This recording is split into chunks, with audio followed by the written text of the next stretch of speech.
All right, everyone, let's go ahead and start that over. Good afternoon, everyone, and welcome to today's webinar, News and Announcements, Inform Your Community. I am your host, Ryan Clancy, and I am the Client Success Associate here at Educational Networks. Now, before we begin, just remember that today is we are holding a live webinar, so please feel free to ask any questions that you may have along the way. Let's go ahead and get started, everyone. So the great thing is about the News and Announcements feature is that it does allow you to very easily announce updates to your school community. It allows you to write about past events, so to celebrate the past accomplishments of your students and staff, and also look towards the future of exciting events such as graduation. And you can use News and Announcements as a blog. Did you know that you can update the same news story as many times as you like? And you can add files and even photos to your newsfeed. Announcing a field trip, why not go ahead and add a field trip permission slip to that news article? And what's really neat is you can even share your news items to your social media feeds. Let's go ahead, everyone, and get started. So what we're going to do first is we're going to see the News and Announcements feature through the eyes of our website viewers. And then from there, what we are going to go ahead and do is we're going to see how easy it is to add a news article ourselves.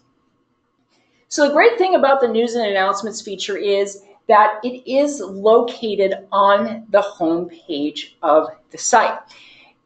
Something to consider is the vast majority of your website viewers, at some point during their visit, they are going to stop by on your home page. Not only that, News and Announcements can actually share content basically directly to the home page. So we see that over here with the not only the headlines, but also the summary and the photos that go with those as well. Now we can click on any of these articles here, and we're going to see some different components of the News and Announcements feature. We see the headline, we see the summary, and we also see our main news story here as well. Now, to work with News and Announcements, what we want to do is we want to first navigate over to our admin page and then log in. Now, to find News and Announcements, we want to look up over here to the left-hand side. We see it over here, so we click News. Now, one thing that we're going to notice here is that on the left-hand side, we have these arrows. So these arrows allow you to be able to prioritize your news articles. So as an example, if we want to make sure that parents and students are aware of new ways to earn their career programs credit, what I can do is I can click on this arrow here. And then if I go back to the home page and I click refresh, we'll see that it does change the order of News and Announcements articles on our newsfeed.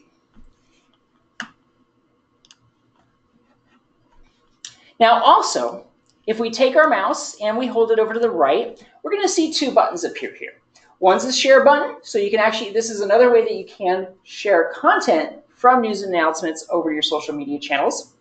And then also you have the delete button as well. And we also have right over here one of the most important buttons for the News and Announcements feature, and that of course is the Add News button. So what I'm going to do is I'm going to click Add News. And to add a brand new news article here, essentially what I need to do is I need to fill out the form. So what I'm going to do first is I'm going to choose a category. So in this case, I'm going to choose News and Announcements.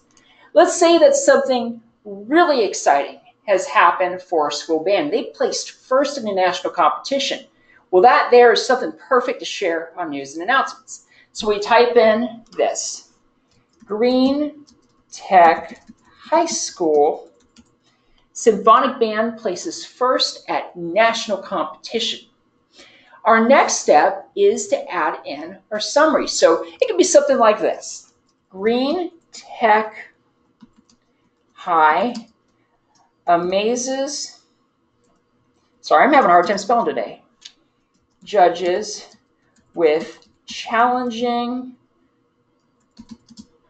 repertoire. I think this is it, of music.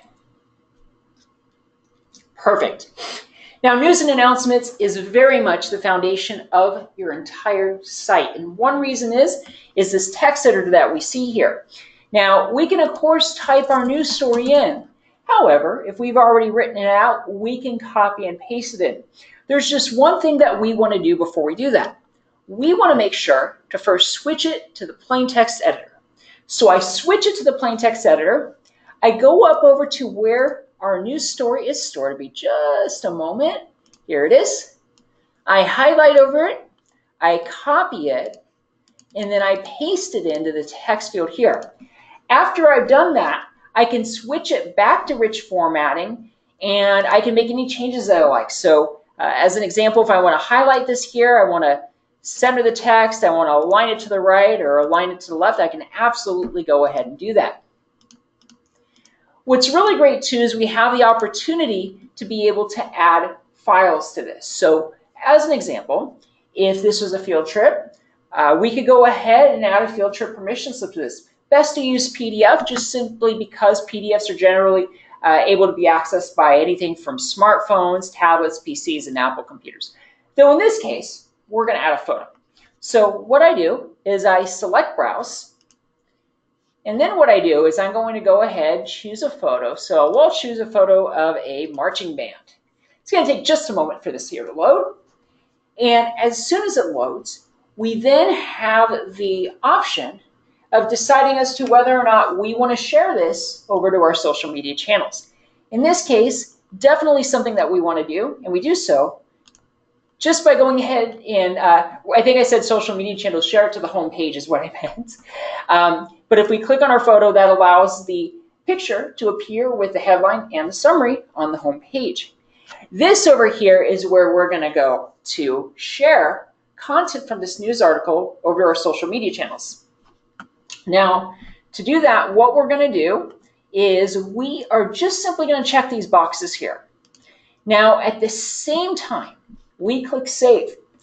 It's going to post the article to the website, of course, but also it's going to post the headline, a little bit of the summary, usually the full summary for Facebook, and a little bit of the summary for Twitter, as well as a link back that can then bring your website viewers back over to your website. So for what we're going to do for this here is we're just going to click Save. And now, if we go back over to our home page, we click Refresh, and we see our brand new news articles. So we see our headline, our summary, we see the photo to go with it, and if we click on this, we also see the news story as well. All right, everyone, we've covered a lot of ground today, so let's go ahead and review. So as we've seen, within minutes, we can easily announce updates to our school community. So as we did today, we wrote about past events to celebrate the accomplishments of our students and staff, and we can also use it to keep the community updated on upcoming events such as field trips. Also, remember this, that you can use news and announcements as a blog. You can update those news stories as many times as you like. And you can also add files, and as we did, or photos to your news feed. And you can also share your news items over your social media feeds, as we had the chance to do today. All right, everyone, at this time, I'm happy to answer any questions that you may have. And as we're waiting for those questions to roll in, let's see how to get help from the Educational Networks team. So what we do is we navigate back to the admin page. Then we click on the boxes icon and we select Help Desk. We click Create a Ticket, and essentially what we're going to do here is we're going to fill out the form. This is where we want to go if we happen to have any type of error message. One reason for that is it gives you the opportunity to add an attachment. So if you had a chance to screenshot something like an error message, that ends up being something that can help our team help you out a little bit more quickly. Now, here's an important tip. Remember, before you can post to social media, you want to make sure that your site's connected. So to do that, it's very easy. All you do is you click on the boxes icon. You select Settings, and then what you'll do is you'll click on the drop-down menu, and from here, you select Social Media. And the great thing is that once you're on this page, it's actually going to walk you through the steps that you need to take to connect your website over to the social media channels. Everyone, I want to thank you all so much for joining us here today. One thing to remember, if you see any webinars that you are interested in on the schedule, go ahead, register for them, even if you're not sure if you're able to make them. The reason is that lets me know who to send a recording of this webinar to, as well as a guide. I'll go ahead and leave the webinar link over in the text box for you. That will show the upcoming webinars that we have coming up for this week. Typically, we release a schedule. The schedule is emailed out. You are more than welcome. The schedule's mailed out, or not mailed out, it's emailed out, I should say, on Sundays typically. So definitely look for that in your inbox. All right, everyone. Well, I want to thank everyone so much for taking the time for joining us here for our webinar. Remember this, everyone. If you have any questions, please feel free to email me. I'm your host, Ryan Clancy, the Client Success Associate here at Educational Networks. We also have our phone number here for tech support. Tech support's available from 7:30 in the morning all the way up until 2 a.m. Central Standard Time. Everyone, thank you all so much for everything you do to inspire future generations, and we look forward to seeing you at our next webinar. Take care, everybody.